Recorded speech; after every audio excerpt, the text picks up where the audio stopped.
안녕하세요. 하도사TV의 하도사입니다. 오늘은 신살에 대해서 한번 알아보려고 합니다. 오늘 신살 중에 역마를 한번 말씀을 드려보도록 할 텐데요. 우선 기본적으로 좀 아셔야 될 게 이 신살에 있어서 그 사주 풀이를 하실 때 신살로만 풀이를 하면 안 된다는 점, 이거는 디테일한 뭐 참조사항 이런 정도로 좀 생각하시면 돼요. 자, 먼저 신살의 개념을 볼 텐데요. 이 신살이라는 이 개념 자체가요. 첫 번째, 신. 이 신은 이제 귀신 신자를 써서 신에 해당이 되고요. 그 다음에 살이라는 것은 죽일 살, 감할 살, 뭐 이런 뜻이 내포되어 있습니다. 그렇기 때문에 귀신과 죽이는 그 살이 같이 붙어 있는 게 신살. 그래서 귀신신과 죽일 살 혹은 감할 살. 이렇게 같이 붙어 있는 게 신살이에요. 네. 그래서 첫 번째로 이제 신이라는 것은 귀신 신자를 쓴단 말이에요. 그렇기 때문에 여기에 이제 귀신 혹은 신령, 뭐 신비함, 비범함, 불가사의하다 이런 뜻들이 내포되어 있는 글자예요. 그렇기 때문에 사주상에서 이 신이라는 글자는 자신을 보호해주는 귀인, 자신을 보호해주는 귀신, 뭐 이런 뜻이 되겠죠. 그 중에 이제 사주로 따졌을 때 이 신이라는 것은 천을귀인, 천덕귀인, 월덕귀인, 문창귀인, 천주귀인, 복성귀인, 학당귀인, 뭐 월공, 압록, 천이성 등등등등등 해가지고 굉장히 많은 신살이 있어요. 신도 굉장히 많습니다. 그래서 모든 것들을 다 할 수는 없고요.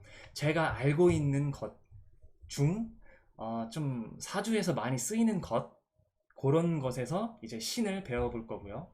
그 다음에 살이라는 것은 죽일 살, 감할 살이에요. 그럼 살이라는 것은 나를 해치다, 죽이다, 죽다, 없애다, 뭐 이런 뜻이 내포되어 있는 그런 글자거든요. 그래서 살은 나 자신, 자기를 해치는 기운, 이렇게 생각하시면 되겠어요.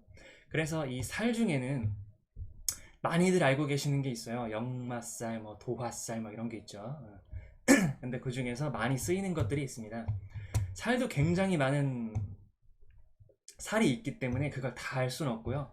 사주에서 많이 쓰이는 것들로 하여금 뭐 역마, 도화, 괴강, 양인, 백호, 화계, 현침, 뭐 기문관, 원진, 공망, 삼재 등 이런 것들 기준으로 제가 좀 만들어 보려고 합니다.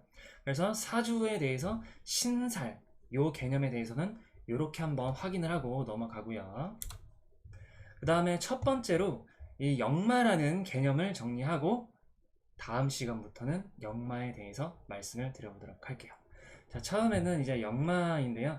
이거는 이제 살에 포함이 되어 있어요. 근데 저는 솔직히 역마살을 살로 이렇게 좀 보지는 않아요. 자, 그래서 이 역마라는 친구를 한번 살펴보도록 하겠습니다. 이 역마라는 글자는요. 보시면 역력자 혹은 정거장역 뭐 엄청난 뜻이 내포되어 있는데 그 중에서 저는 좀 정거장역 요것을 좀 내포를 한다 생각해서 요 정거장 역자 거기에다가 말마 이렇게 붙여진 상태가 역마입니다.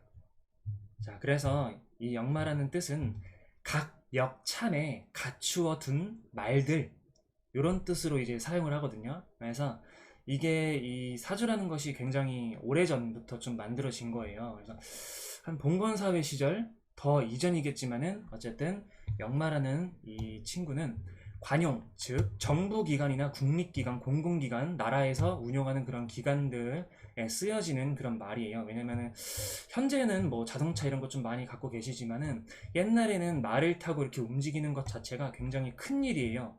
혹은 뭐 국가에 대해서 뭐 엄청난 일을 뭐 이렇게 좀 도맡아 해서 정보 전달을 하는 그런 역할이기 때문에 굉장히 좀 말을 타는 게 쉽진 않겠죠. 그렇기 때문에 그런 시대적 배경을 생각했을 때 이 역마라는 것은 국가, 정부, 공공기관에서 교통 또는 통신을 하는 정보 전달의 수단으로 사용했다. 이게 역마의 뜻입니다. 그래서 봉건사회에서 통신용 파발마 이게 바로 뜻이거든요. 이 파발마라는 건 뭐냐면요. 국가에 대해서 긴급한 어떠한 정보 전달을 해야 되는 그런 상황이 닥쳐올 때 긴급한 군사 정보 혹은 긴급하게 공문서 전달을 할 수 있는 그러한 환경이 닥쳤을 때 말을 타고 간다. 이게 역마거든요. 그런데 이런 뜻이 내포되어 있다. 그래서 역마라는 것은 옛날로 치면은 자신이 태어난 고향에서 백리 밖을 떠나 사는 경우가 역마예요.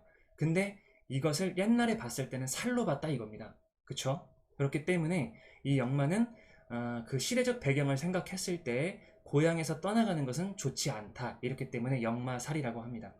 자, 그래서 봉건사회에서는 이제 뭐 조선 후기 때로 좀 거슬러 올라가면 더 이전이지만 그때 당시에는 이제 가부장 혹은 남자의 중심 뭐 이런 사회였어요. 그래서 뭐 어디 타향살이를 하거나 이런 것은 별로 좋지 않게 생각했다. 이런 관점이 있습니다. 그렇기 때문에 봉건사회에서는 안정된 삶이 가장 이상적이다. 풍요로운 것이 가장 좋다.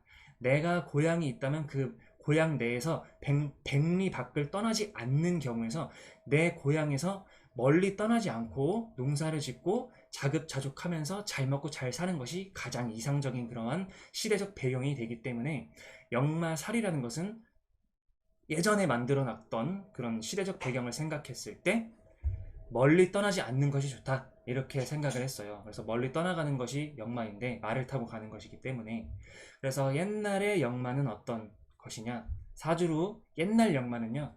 고향을 떠난다. 타향살이를 하게 된다. 고향을 잃어버려서 객사를 한다. 근본을 잃어버렸다.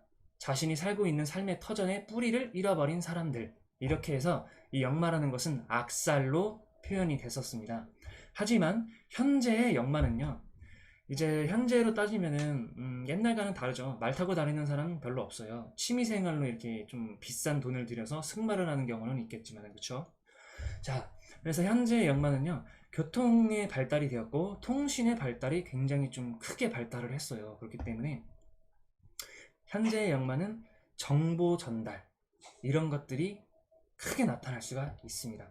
자동차 타고 빨리 갈 수 있잖아요. 서울에서 부산까지 얼마 안 걸리죠. 옛날로 따졌을 땐 엄청 많이 가야 되지만 그죠? 그래서 교통의 발달, 통신의 발달, 그래서 세계화, 다양화 등 이게 이제 현재의 역마예요. 그래서 역마가 있는 사람들은 다양한 경험을 할 수 있고 여행을 좋아하시고 뭐 이렇게 좀 힐링 뭐 이런 게 될 수가 있겠죠. 그래서 나만의 새로운 개척, 많은 기회, 뭐 변화, 그래서 운동성을 의미를 하는 게 역마입니다. 그런데 현재에서는 부정적인 의미보다는 긍정적인 의미가 더 많아요. 그렇기 때문에 역마는 살 이렇게 보기가 좀 어렵다 이거죠. 그래서 사주 안에 역마가 강하신 분들이 있다면요. 이것은 어떻게 좀 해석을 하게 된다면은 일단은 이게 역마라는 게 지지의 글자가 역마가 되거든요. 그래서 실질적으로 내가 움직이는 것들에 해당이 된단 말이죠. 그렇기 때문에 뭔가 좀 삶의 변화, 변동성, 혹은 뭐 역동성, 활발함, 뭐 이런 것들이 돼요. 그런데 사주 안에서 역마가 뭐 한두 개 정도 있으면은 그래도 바쁜 거긴 하지만 그래도 막 3개 이상씩 있는 분들은 삶이 굉장히 분주하게 역동적인 사람이겠다 이렇게 생각하시면 되겠습니다. 그래서 이 역마표가 있는데요. 이 역마표는 이게 무슨 얘기냐면요. 자, 예를 들어서 신자진이라는 글자가 삼합이라는 게 있어요. 이 신자진으로 봤을 때 인목이 나타났다. 뭐 대운이든 세운이든 원국 본판에서든 신자진 3글자 중에 하나가 있고 거기에 이제 인목이 하나 나타났다. 그러면은 이 역마가 발동을 한다. 요게 이제 역마표예요. 그래서 신자진 삼합에 이거한 이 친구는 인목이 나타났을 때 역마 발동.